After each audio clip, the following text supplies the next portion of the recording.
सभापति जी, इसके साथ एक और प्रश्न खड़ा हुआ है, विकास वर्सेस विनाश का। उत्तराखंड में विकास के नाम पर जो होड़ लगी है, प्रकृति से छेड़छाड़ करने की, पर्यावरण को प्रदूषित करने की, नदियों पर बांध बनाने की, ये उसका नतीजा है। हम किसके लिए विकास कर रहे हैं? हम अरबों खरबों रुपया खर्च करके विकास करते जाते हैं। प्रकृति एक दिन क्रोधित होती है और ऐसी विनाश लीला करती है कि सब कुछ तबाह कर जाती है। कब आंखें खुलेंगी हमारी? क्या इस त्रासदी के बाद भी नहीं? क्या इस आपदा के बाद भी नहीं? वहां एक धारी देवी का मंदिर है, उत्तराखंड की रक्षक कहा जाता है उनको। उत्तराखंड की रक्षक देवी धारी देवी, उन धारी देवी के ऊपर भी एक विद्युत परियोजना चल रही है, जिसमें धारी देवी को जलमग्न करने की योजना थी। हमारी पार्टी की नेत्री उमा भारती एड़ी चोटी का जोर लगा रही थी उस धारी देवी को बचाने के लिए। एक एक के घर जाती थी। आडवाणी जी के नेतृत्व में प्रतिनिधिमंडल लेकर के, मुझे साथ लेकर के प्रधानमंत्री जी के पास गई थी। पर्यावरण मंत्री से सैकड़ों बार मिली थी। हमें प्रधानमंत्री जी ने आश्वस्त किया, हमें पर्यावरण मंत्री ने आश्वस्त किया, किसी भी कीमत पे धारी देवी वहां से हटाई नहीं जाएंगी।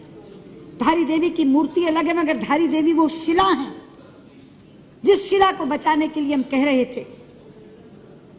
लेकिन सभापति जी, आप जानते हैं ये मात्र संयोग नहीं है। मैं सदन के लोगों को बताना चाहती हूँ, उधर 16 जून को धारी देवी जलमग्न हुई। उसी दिन धारी देवी जलमग्न हुई और इधर केदारनाथ में जल प्रलय आया, जो ऐसा जल प्रलय आया जो हजारों जिंदगियों को लील गया, जो एक विनाश की लीला करता हुआ चला गया। हमारे शास्त्रों में एक श्लोक है, अपूज्याम यत्र पूज्यन्ते पूज्यानां तु व्यतिक्रमा त्रीणि तत्र भविष्यन्ति दुर्भिक्षम मरणम भयम। जहां अपूज्य लोगों की पूजा होती है मगर पूज्यों का तिरस्कार होता है, वहां 3 चीजें घटती हैं, अकाल, मौत और भय। ये वहां की पूज्या उत्तराखंड की रक्षक देवी धारी देवी का तिरस्कार हुआ और तीनों चीजें आ गई। लोग भुखमरी से भी मर रहे हैं, मौत का भी तांडव हो रहा है और भय भी वहां व्याप्त है। इसलिए मैं कहना चाहती हूं, ये जो विकास वर्सेस विनाश का प्रश्न है, ये आज मुंह बाए खड़ा है। वहां गंगा जी के ऊपर कितने बांध बन रहे हैं आप जानते हैं। योजना आयोग की चतुर्वेदी समिति ने गंगा, भागीरथी और अलकनंदा पर 70 बांधों की स्वीकृति दी है। 70 बांधों की। आज रेवती रमन जी यहां बैठे नहीं है, 2-2 बार चर्चा कराई है इस सदन में उन्होंने। हम सब सांसदों को साथ लेकर प्रधानमंत्री जी के पास जाते हैं। सभापति जी, गंगा हमारे लिए साधारण नदी नहीं है, गंगा हमारे लिए मां है। पता नहीं आप उस दिन थे सेंट्रल हॉल में कि नहीं, मुझे आश्चर्य निश्चित हर्ष हुआ था, इतना हर्षित हुआ था मन। जापान के प्रधानमंत्री ने केंद्रीय कक्ष में संसद के दोनों सदनों के सांसदों को संबोधित करते हुए जब गंगा जी का नाम लिया था तो गंगा मैया कहा था।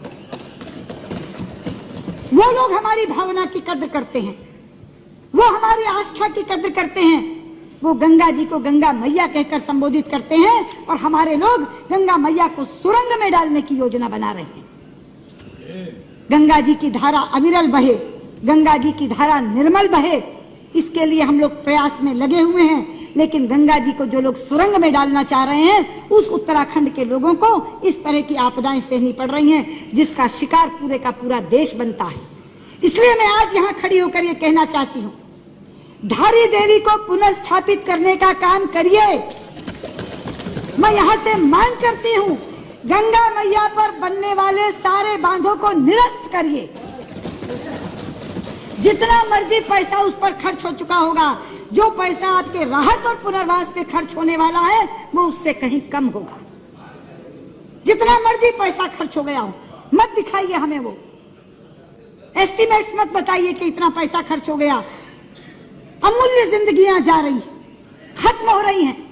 पूरे का पूरा उत्तराखंड आज विप्लव की कगार पर खड़ा है।